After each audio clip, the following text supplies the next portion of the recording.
Romanos capítulo 6. Vamos a tener una lectura un poco larga, pero no se preocupen. Por la gracia del Espíritu Santo vamos a poder entender lo que este pasaje dice. Así que voy a dar lectura y así dice la palabra del Señor. ¿Qué diremos entonces? ¿Continuaremos en pecado para que la gracia abunde? De ningún modo. Nosotros que hemos muerto al pecado, ¿cómo viviremos aún en él?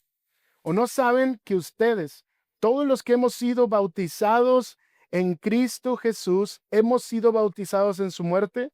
Por tanto, hemos sido sepultados con él por medio del bautismo para muerte, a fin de que como Cristo resucitó de entre los muertos para la gloria del Padre, así también nosotros andemos en novedad de vida.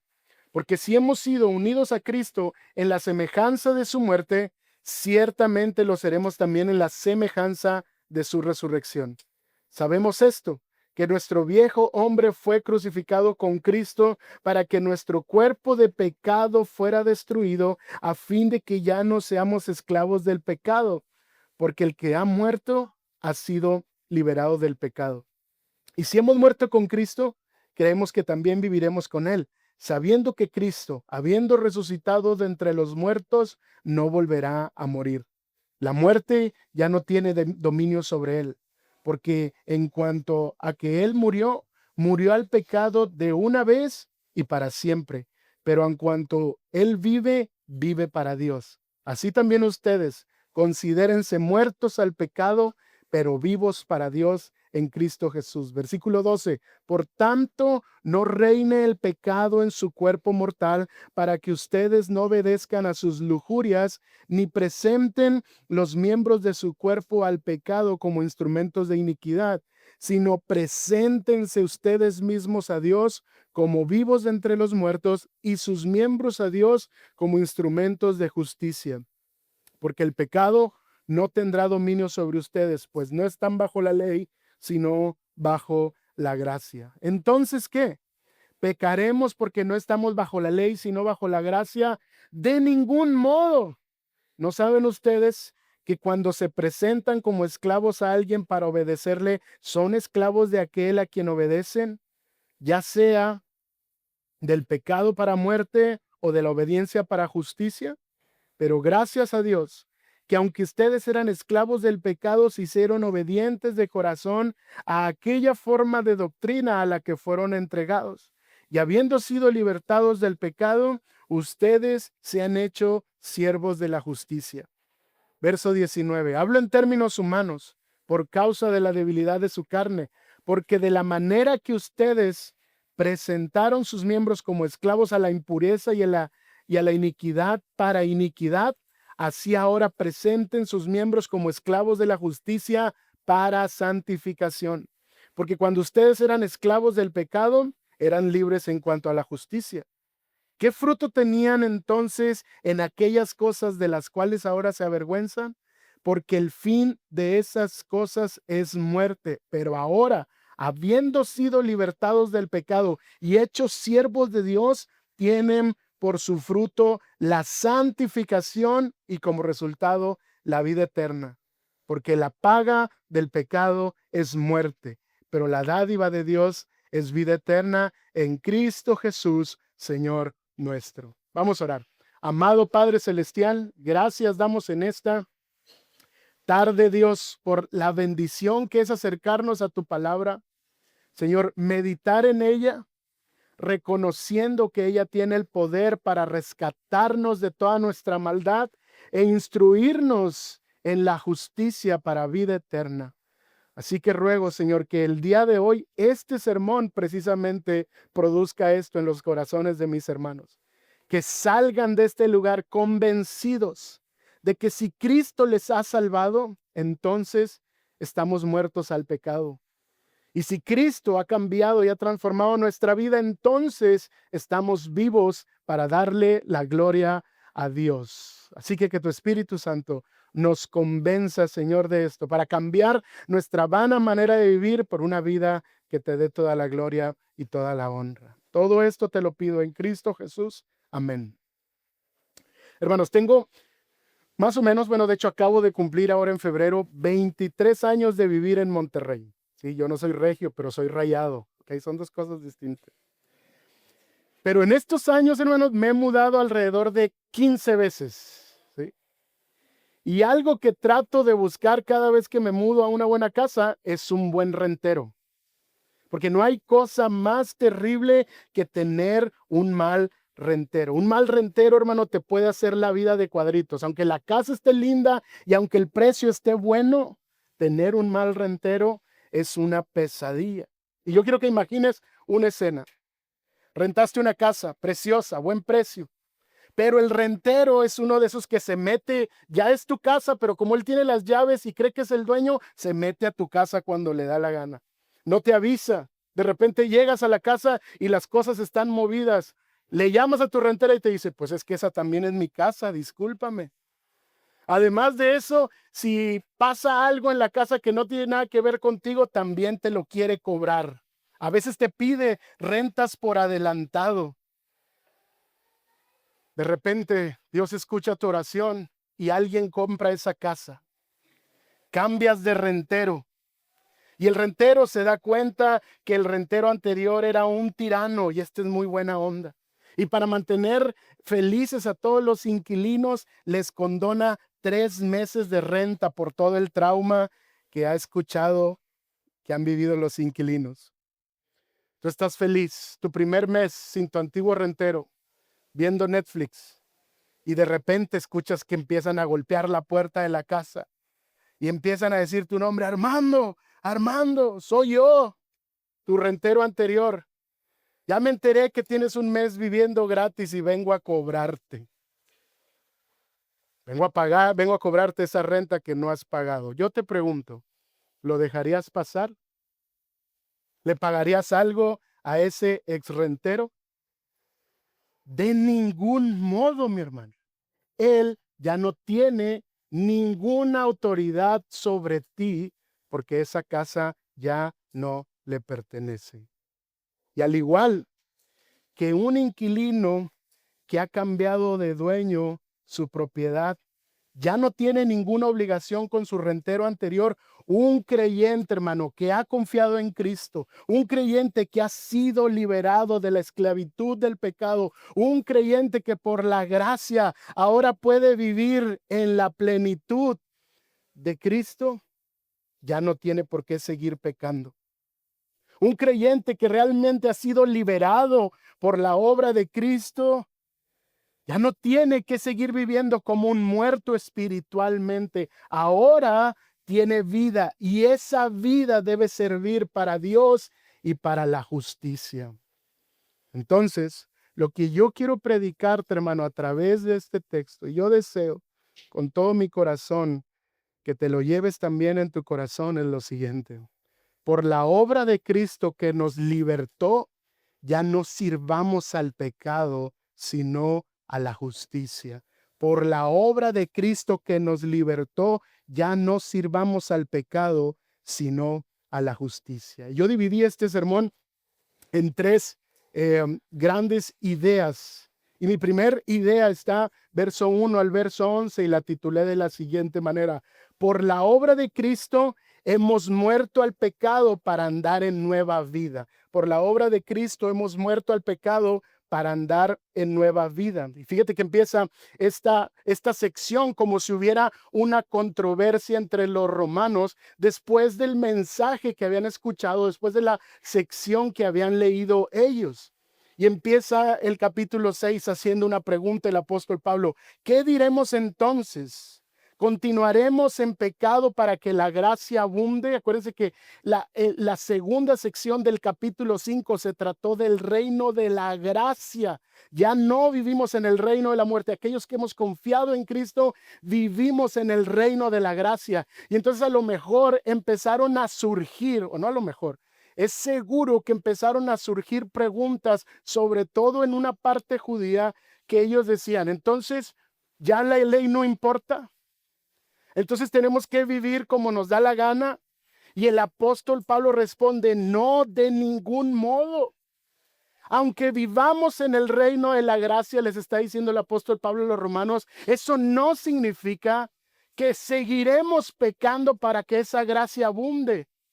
No, no tienes que seguir en pecado para que haya más gracia. La gracia ya es suficiente. Y entonces les dice el apóstol Pablo, nosotros que hemos muerto al pecado, ¿cómo viviremos aún en él?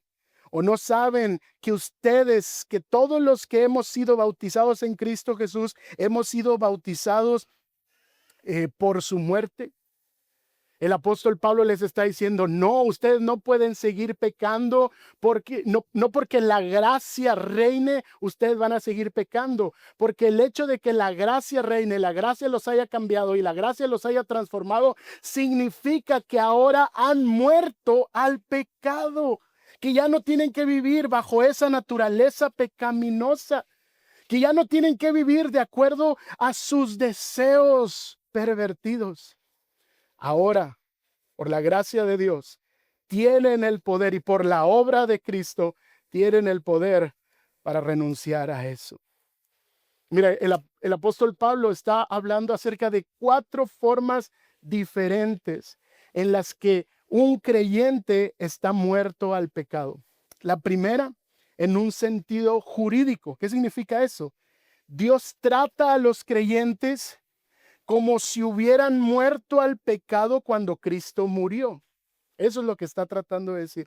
Así como la obra de Cristo fue consumada, de la misma manera los creyentes que confían en esa obra también han muerto al pecado.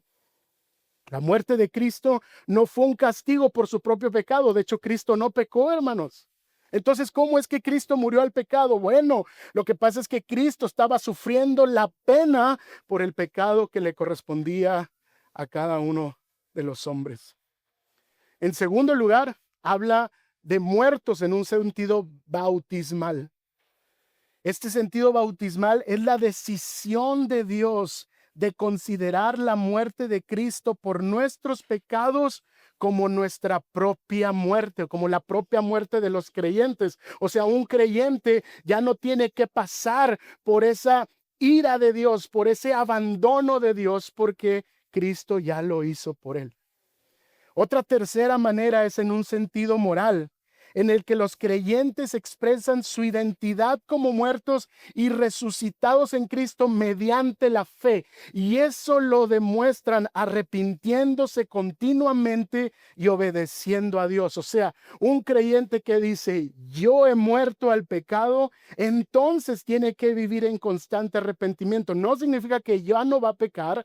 No significa que ahora va a ser perfecto, significa que va a estar en una continua búsqueda de la santidad, renunciando al pecado y obedeciendo a Dios. Y la tercera manera en que el apóstol Pablo habla acerca de que los creyentes están muertos al pecado es en un sentido escatológico o en un sentido de la esperanza futura. Quiere decir que están muertos ahora, pero se ven vivos. Pero llegará un día en que todos los creyentes ya nunca más tendrán pecado en su vida. Van a ser resucitados por la esperanza gloriosa de la resurrección de Cristo y también ellos van a disfrutar de esa resurrección. Y por eso el apóstol Pablo les dice, ¿no saben ustedes qué? ¿No recuerdan lo que les he enseñado?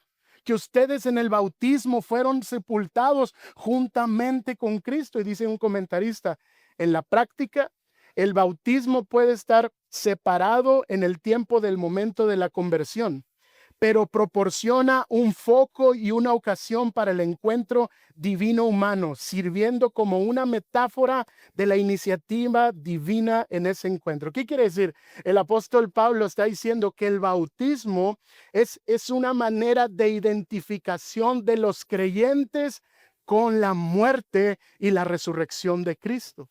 Por eso es que cuando en Familia de Fe bautizamos personas, las sumergimos como muriendo al pecado y luego salen del agua como resucitando a la vida. Porque es una práctica desde la iglesia del primer siglo. Porque muestra esta idea de la muerte y de la resurrección de nuestro Señor Jesucristo. Por tanto, fíjate lo que dice el versículo 4, por tanto, hemos sido sepultados con Él por medio del bautismo para la muerte, ¿te das cuenta? A fin de que como Cristo resucitó de entre los muertos para la gloria de Dios Padre, así también nosotros andemos en novedad de vida. Dice el apóstol Pablo, cuando resucitaron, cuando salieron de las aguas bautismales, se entiende que ahora ya tienen una nueva vida, tienen una nueva identidad y deben de caminar bajo esa nueva identidad, ya no con la identidad del viejo hombre, sino con la identidad de un nuevo hombre. Entonces, el apóstol Pablo trae a tema algo sumamente importante para el creyente. Versículo 5. Porque si hemos sido unidos a Cristo en la semejanza de su muerte, ciertamente lo seremos también en la semejanza de su resurrección. Y aquí habla el apóstol Pablo de esta realidad a través de la fe, de que todos los creyentes que están en Cristo están unidos con Él, pero no solamente están unidos en su bendición o para ser hijos o para ser adoptados, sino que también están unidos en su obra. Murieron y resucitaron juntamente con Él. Por lo tanto, los creyentes entienden que cuando se han bautizado, están proclamando lo que Cristo ha hecho en sus vidas para que ahora sus vidas le den gloria al Señor. Para que ahora sus vidas manifiesten las obras de la justicia.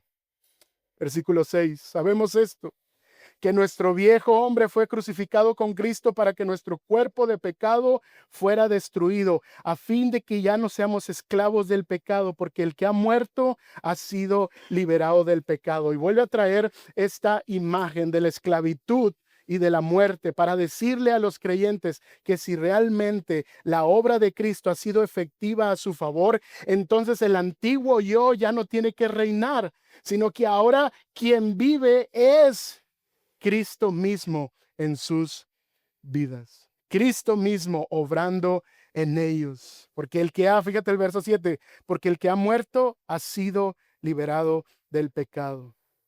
Y si hemos muerto con Cristo, creemos que también viviremos con Él, sabiendo que Cristo, habiendo resucitado entre los muertos, no volverá a morir, y la muerte ya no tiene dominio sobre Él.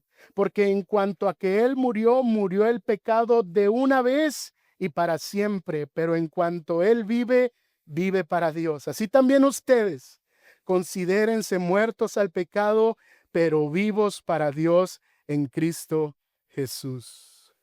John Stott lo resume de esta manera: estamos en Cristo en la medida en que Dios acepta la vida de su Hijo como muerta por nosotros y su vida resucitada como una nueva vida para nosotros. Porque esto significa que a los ojos de Dios hemos muerto en su muerte, es decir, hemos muerto con Él y hemos sido resucitados en su resurrección, es decir, en Él y ahora vivimos en Él. Está diciendo, no solo viven para Él, sino que están en Él. Y por lo tanto, su vida debe reflejar eso, la vida de Cristo. Ahora bien, ¿cómo todas estas verdades tan importantes, hermanos, aplican a nuestra vida? ¿Cómo toda esta información teológica maravillosa puede ser importante para nuestras vidas?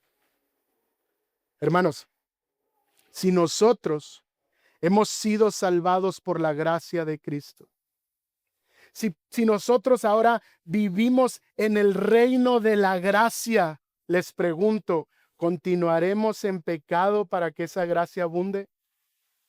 Hermanos, si tú has sido salvado por la gracia de Dios, te pregunto, ¿continuarás en ese pecado esperando que haya más gracia para ti? De ningún modo. De ningún modo y de ninguna manera. No hay una razón para pensar que porque ya he sido salvo por la gracia, entonces tengo permiso para seguir pecando de la manera que me plazca. Hermanos, si ya hemos creído en Cristo, si ya hemos sido salvados por Él, si ya hemos experimentado su perdón, les pregunto, ¿cómo es que viviremos aún en pecado? Hermano, yo quiero confesarte, cada una de estas reflexiones que el día de hoy te voy a compartir, no hay una sola que yo no me haya hecho esa pregunta. Que Dios no me haya hablado primeramente a mí para ver las intenciones de mi corazón, para entender por qué aún sigo cediendo ante la tentación. De ningún modo, hermanos, si hemos experimentado la obra de Cristo en nuestras vidas, no podemos continuar en el pecado. Imagínate que te subes a un juego mecánico. A mí me gustaban, después ya crecí, tuve hijos y ahora me dan miedo. Te subes a ese juego mecánico, se cae, sí, porque estás al lado ese día, ¿no? Cuando llegan los paramédicos por ti, te declaran sin vida. Sin embargo, cuando te suben ahí a la Cruz Roja, empiezan a reanimarte y de repente regresas a la vida y te dicen, estuvo 15 minutos muerto. Te pregunto, ¿volverías a subirte a un juego mecánico? Habrá algún necio que sí, pero la mayoría con sentido común entenderían el peligro y sabrían que se te ha dado una nueva oportunidad para que no vuelvas a repetir eso. Hermanos, eso es lo que nos está diciendo el apóstol Pablo. Dice que gracias a Cristo, gracias a su muerte, gracias a su resurrección y por la fe nosotros hemos sido unidos a Él, entonces ya no tenemos que volver a pecar. Está diciendo el apóstol Pablo que ahora más bien, si hemos resucitado, si hemos escapado de ese destino de muerte eterna, entonces andemos en nuestra vida de tal manera que podamos reflejar la vida de Cristo. Pero además el apóstol Pablo agrega este tema tan interesante acerca del bautismo. Parece que Pablo está usando el bautismo como una identificación en nuestra unión con Cristo, en su muerte y en su resurrección. Y aunque por la sola fe podemos obtener esa realidad en nuestras vidas, hay realidades espirituales que necesitan ser visibles. Y una de esas realidades espirituales es nuestra unión con Cristo en su muerte y su resurrección. Y la manera en que nosotros podemos demostrar esa realidad a un mundo tangible es a través del bautismo. Entonces, hermano, si tú te has bautizado en obediencia a Cristo para anunciar públicamente a tu iglesia local que estás unido a Cristo, tienes que saber esto. Has muerto al pecado, has muerto al viejo hombre y Dios te ha resucitado para una nueva vida. Pero ¿sabes que hay otra implicación? Entonces eso quiere decir que el bautismo debe ser administrado solamente a aquellos que por la fe están unidos a Cristo Jesús en su muerte y en su resurrección. Este texto no da pie a que se bauticen personas que no tienen esa realidad espiritual en su vida. Y esa realidad espiritual en su vida tiene que tener un paso de fe y de obediencia. Que alguien que no tiene eso no puede ser administrado. Pero también vemos en este pasaje que el bautismo no debe convertirse en un ritual o una simple ceremonia para los cristianos, sino que es una ordenanza que debemos tomar de manera seria. Y que si tú estás bautizado, hermano, debes vivir de acuerdo a esa realidad espiritual. Muerto al pecado, pero resucitado para darle gloria a Dios. Y por último, yo quisiera desafiarlos a algo. Si tú ya has puesto tu fe en Jesús, si tú estás convencido que Cristo murió por tus pecados, si tú estás convencido que Él resucitó y que también te resucitó a ti para darte vida eterna, te pregunto, ¿qué esperas para bautizarte? ¿Por qué no quieres bautizarte? ¿Es acaso que no has entendido la profundidad de esta realidad espiritual? Hermano, da ese paso de obediencia al Señor si realmente tu fe está puesta en Cristo Jesús. Por la obra de Cristo que nos libertó, ya no sirvamos al pecado, sino a la justicia. Hermanos, considérense muertos al pecado. No dejen al pecado vivir, no lo alimenten, no lo apapachen, no lo traten aquí con ustedes y lo acaricien. Hermanos, ni siquiera permitan que el pecado respire. Porque ahora nosotros estamos vivos para Dios. Y tal vez la pregunta es, bueno, ¿qué significa que estamos vivos para Dios? ¿Y qué implica eso? Y quiero responderlo con el segundo punto de mi sermón, verso 12 al verso 14. Por la obra de Cristo podemos presentarnos a Dios como instrumentos de justicia. Por la obra de Cristo podemos presentarnos a Dios como instrumentos de justicia. Y fíjate lo que les dice el verso 11. Por tanto, como un conector de lo que les estaba diciendo en el versículo 11.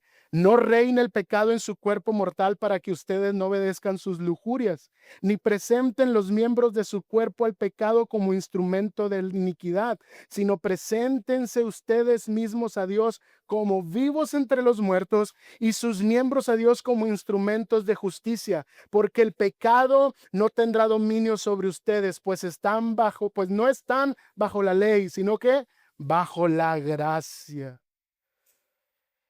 Y aquí comienza una nueva sección. Y el apóstol Pablo da dos advertencias. Y la primera advertencia que él les da, les dice, no permitan que reine el pecado en ustedes. Está diciendo que los cristianos no pueden ser complacientes, sino que los cristianos deben resistir continuamente el dominio del pecado, porque aún siendo cristiano, aun que haya nacido de nuevo, el apóstol Pablo le recuerda que el pecado aún mora en sus miembros. Por lo tanto, ellos deben estar conscientes de su debilidad y no deben permitir que el pecado reine en sus vidas. Y la segunda advertencia que les hace es no ofrezcan las partes de su cuerpo como armas para la injusticia. No pongan a disposición su vida para la injusticia. No pongan a disposición sus pensamientos, su cuerpo, todo su ser. No le des al pecado el control de lo que eres y de lo que haces. Porque si no, estarás dándole a Dios una ofrenda terrible. Le estás presentando a Dios algo asqueroso. Hermanos, el pecado, más que el diablo, es el enemigo en esta representación de la guerra espiritual. El apóstol Pablo le está diciendo que ponerse a disposición del pecado sería participar voluntariamente en una guerra contra Dios y negar la redención experimentada en Cristo. Sin embargo, después de las dos advertencias que les da, les hace una exhortación positiva y les dice, más bien, preséntense ustedes mismos a Dios y presenten sus miembros a Dios como instrumentos de justicia. En lugar de que el pecado reine y en lugar de que usen su vida, su cuerpo, sus pensamientos para servir al reino del mal, deben usarlo para servir al reino de Dios y su justicia. Y por último, en el verso 14, fíjate la razón de la exhortación. Quiero volverla a ver. Porque el pecado no tendrá dominio sobre ustedes, pues no están bajo la ley, sino bajo la gracia. La razón por la que el apóstol Pablo puede exhortarlos a esto es porque ellos ya no viven bajo el yugo de la ley, sino que ahora la gracia los capacita. El apóstol Pablo le está diciendo, el pecado ya no será más señor de ustedes. Ahora su Señor es Cristo. Y la gracia que ha sido derramada sobre ustedes quita el dominio del pecado, el poder del pecado que estaba sobre ustedes, para que ahora ustedes puedan ir delante de Dios y ofrecerse como un sacrificio vivo. Los gatos, por más tiernos que sean los gatos, son felinos que tienen un instinto de caza. Y no sé si ustedes han visto, pero de repente un gato va y mata a un ratón y luego va y se lo deja a la cama a su amo. ¿Han visto eso o no? Bueno, es una locura. Pero el gato está trayendo ese animal que mató a su amo como un instinto de agradecimiento, de honra, de mostrarle a su amo, mira quién soy, ¿no? Hermanos, cuando nosotros ofrecemos a Dios nuestros cuerpos como instrumentos de injusticia, es como traerle de ofrenda animales muertos, cosas abominables delante de Dios. Cuando tú usas tu cuerpo para el pecado, estás ofreciéndole a Dios una ofrenda desagradable. Te pregunto, ¿qué le estás ofreciendo a Dios? ¿Cómo te estás presentando delante de Él? Hermanos míos, que no reine más el pecado en sus vidas, que no sea el pecado quien dirija sus decisiones. Hermanos, que no sea el pecado quien los tiene sometidos para cumplir sus propios placeres. Hermanos, que no le rindan adoración al pecado y se rindan ante Él para que el pecado haga con sus vidas lo que ustedes quieran. Más bien, preséntense a Dios y ofrézcanse a Dios como instrumentos de justicia. Todo lo que son debe ser presentado a Dios como instrumentos de justicia.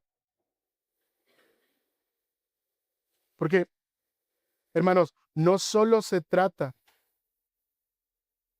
de no usar nuestros cuerpos para pecar, sino de usarlos para la gloria de Dios. Por ejemplo, no basta con apartarse del mal, sino que tenemos que activamente buscar cómo lo que hacemos, lo que decimos y lo que pensamos puede servir a la justicia. O sea que no solo se trata de cuidar lo que hablas, hermanos. No solo se trata de cuidar lo que hablas, se trata de usar tu boca para adorar a Dios. Se trata de usar tu boca para hablar verdad. Se trata de usar tu boca para proclamar el evangelio, porque el problema muchas veces es que el motor es el legalismo y es el no hagas esto. Pero cuando el motor no es el legalismo, sino la gracia, entonces el no hagas esto no es suficiente. Es por la gracia que Dios ha depositado en tu vida, puedes hacer esto. Así que no solo se trata de restringir el mal y de apartarnos del mal, se trata de activamente poner nuestra vida al servicio de la justicia. No solo se trata de no usar tus manos para hacer lo malo, sino usarlas, hermano, para hacer lo bueno. No solo se trata de evitar pensamientos malos, sino que dice el apóstol Pablo, en todo lo bueno, en todo lo que es digno de alabanza, en esto pensad. Hermanos, ofrecernos como instrumentos de justicia se trata de usar todo lo que eres y todo lo que tienes para el servicio de tu Dios.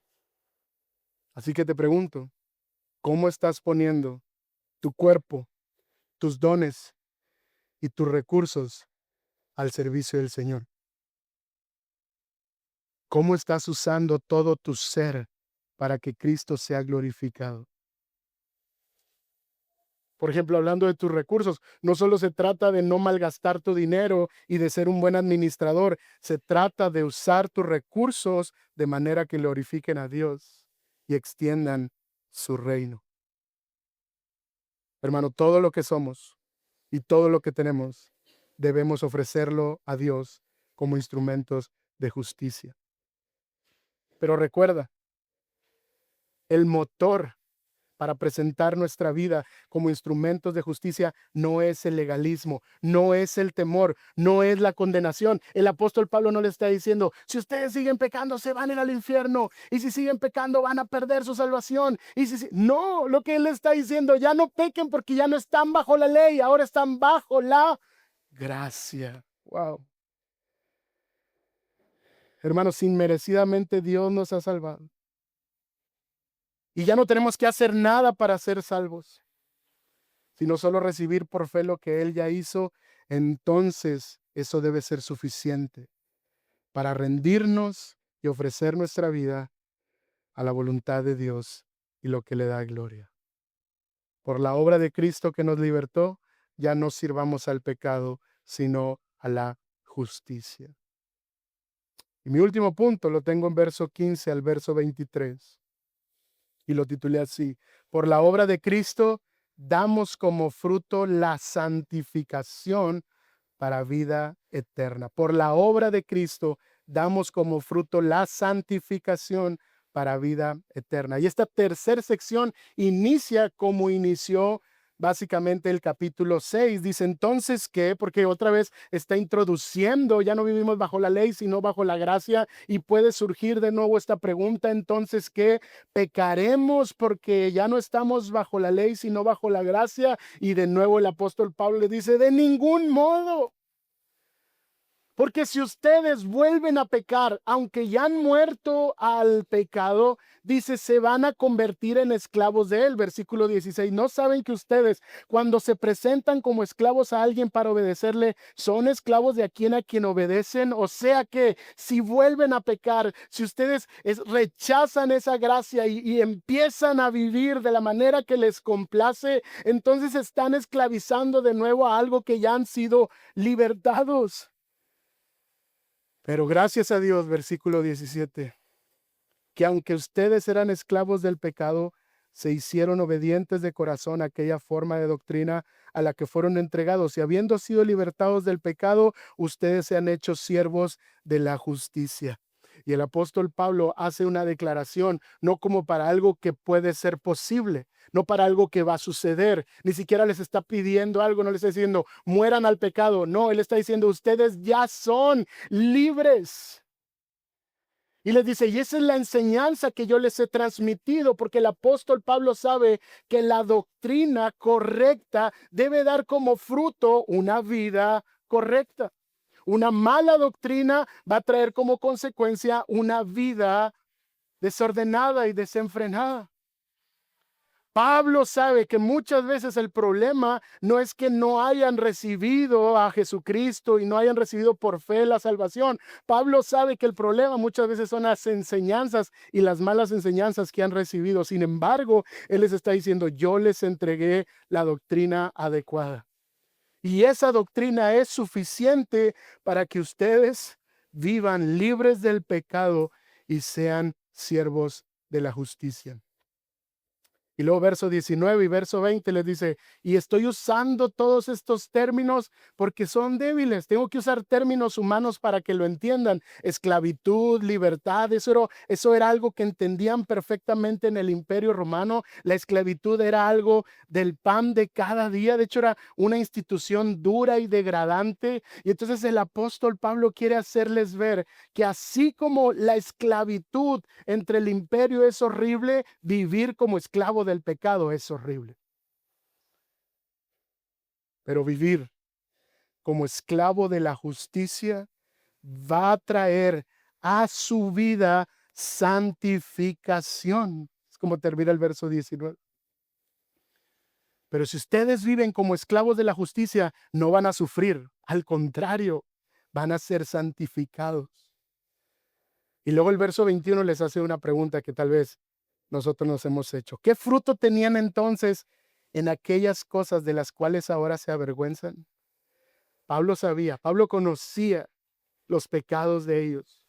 Y sabían que muchos de ellos que habían sido salvados se avergonzaban de esa vana manera de vivir. Y el apóstol Pablo les dice, no tiene sentido que regresen a vivir eso. Se avergonzaban de eso. Ahora Dios ya los ha hecho libre. Entonces ahora vivan de acuerdo a esa libertad, porque esta nueva libertad ya no trae como fruto vergüenza. Esta nueva libertad trae como fruto la santificación para vida eterna. Si ustedes viven como esclavos de la justicia, ya no van a tener nada de qué avergonzarse. Al contrario, van a poder presentarse delante de Dios como santos, puros y sin mancha. Y termina el verso 23 como un pequeño resumen, conclusión de todo el capítulo 6.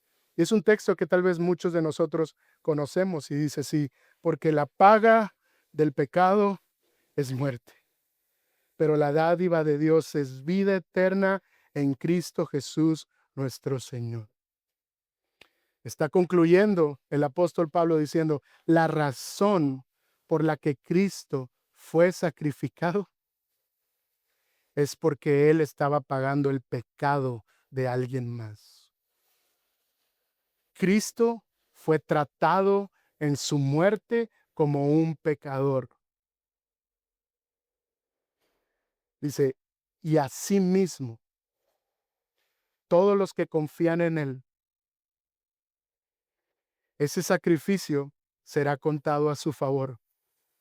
Y les dice, y lo que van a recibir es vida y vida en abundancia, vida eterna en Cristo Jesús, nuestro Señor. Yo quiero retomar la ilustración de mi introducción. Imagínate que está este rentero gritando, ábreme, ábreme. Y como tú estás tan traumado, vas y de temor le abres la puerta. Y te dice, págame. Hermano, ¿qué tienes que hacer tú? No tienes que llamar a la policía. Solo tienes que decirle, tú ya no eres nadie. Tú ya no eres dueño de esto. Te voy a pedir que te vayas porque yo no tengo ninguna obligación para pagarte a ti. Ahora yo soy parte de una nueva administración.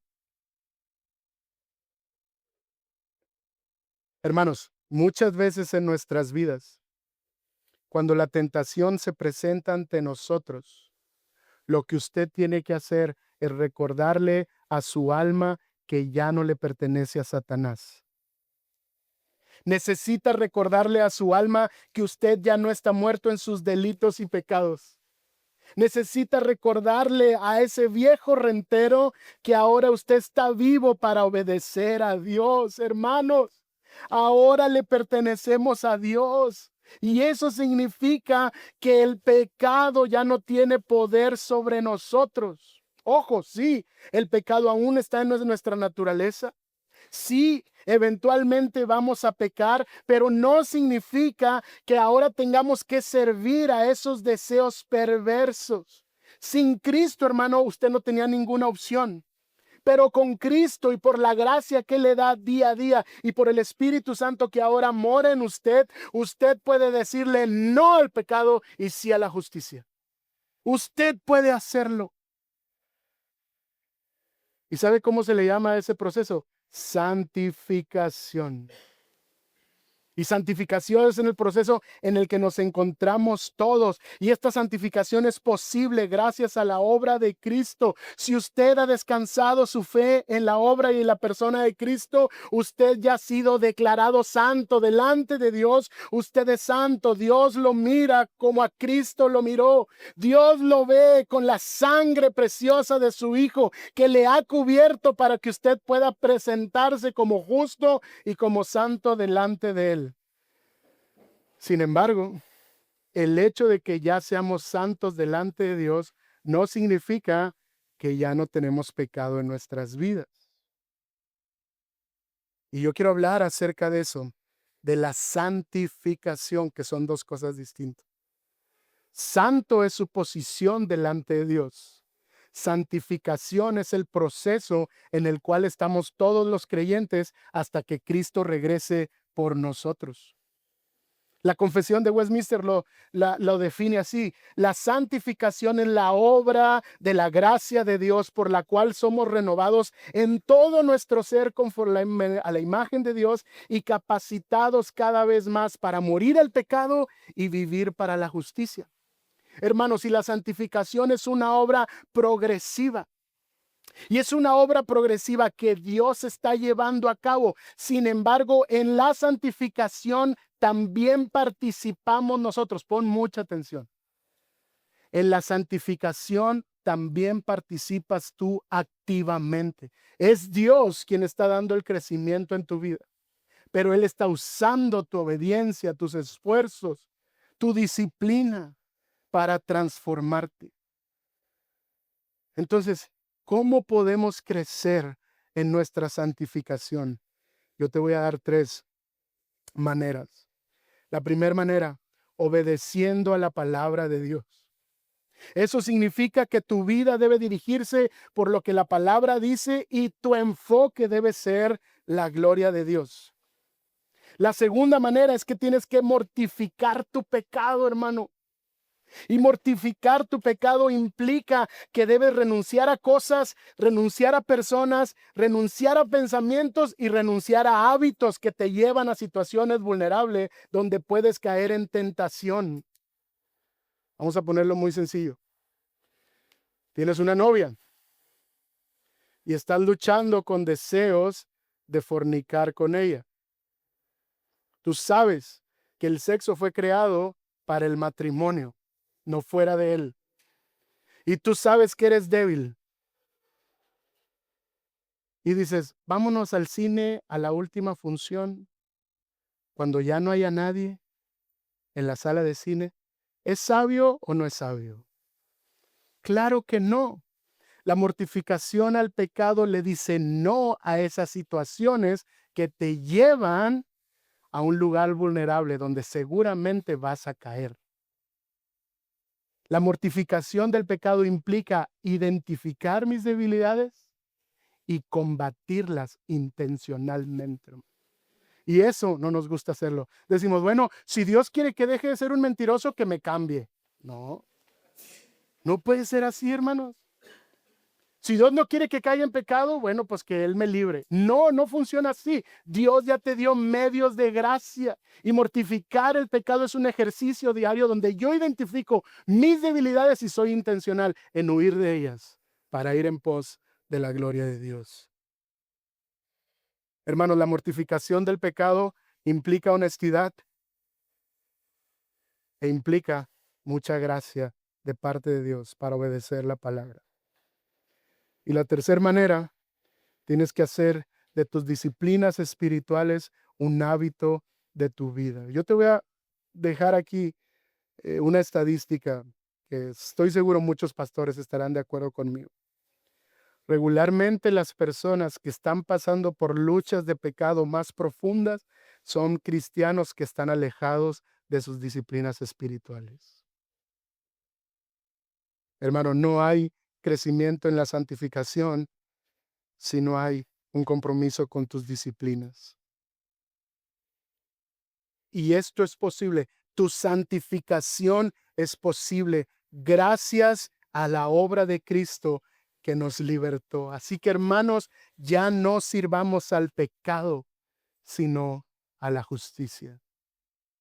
Amén. Y quiero concluir con esto.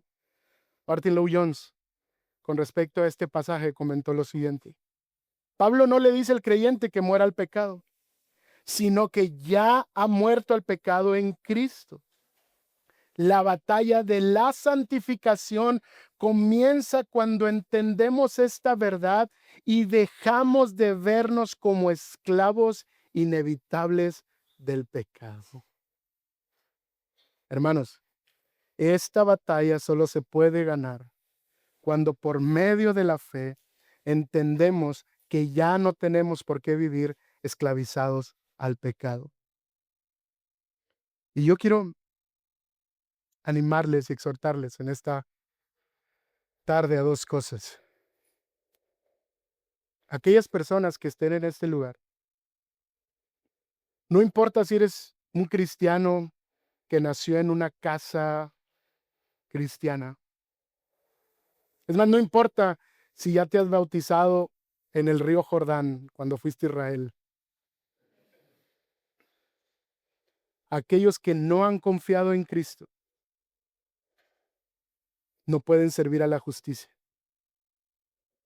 Aquellos que no han puesto su fe en Jesús, sus impulsos y sus deseos van a seguir llevándolos a un solo lado, a servir al pecado. Así que mi querido amigo, si tú me escuchas hoy y estás convencido de que tu fe no ha descansado en la obra de nuestro Señor Jesucristo, hoy te invito a que vengas a Él en arrepentimiento y fe. Hermano, Cristo se presentó como instrumento de justicia ante la ira de Dios. Todo su cuerpo, todo su ser estuvo al servicio de Dios para que la ira fuera desatada sobre Él y morir a causa de nuestros pecados. Así que si tú vienes a Cristo en fe y en arrepentimiento, hermano, la muerte de Jesús y su vida también será contada para ti. Ven a Él. Y si tú ya estás en Cristo y has estado sirviendo al pecado en lugar de la justicia, hermano, el texto no dice que mueras al pecado, el texto dice que ya estás muerto al pecado. Así que yo te animo, ya no tienes que seguir ahí. Ya no tienes que creer al viejo rentero. Ya no le debes nada a nadie. Cristo ya lo pagó por ti y Él ya te liberó. Hermano, Él murió para llevar tu culpa. Él murió para llevar el castigo de tu pecado y Él resucitó para darte la victoria sobre el pecado para siempre. Confía en eso. Y tanto los que no han creído en Cristo como los que ya están en Cristo, hermanos, ya no sirvamos al pecado, sino a la justicia. Oremos.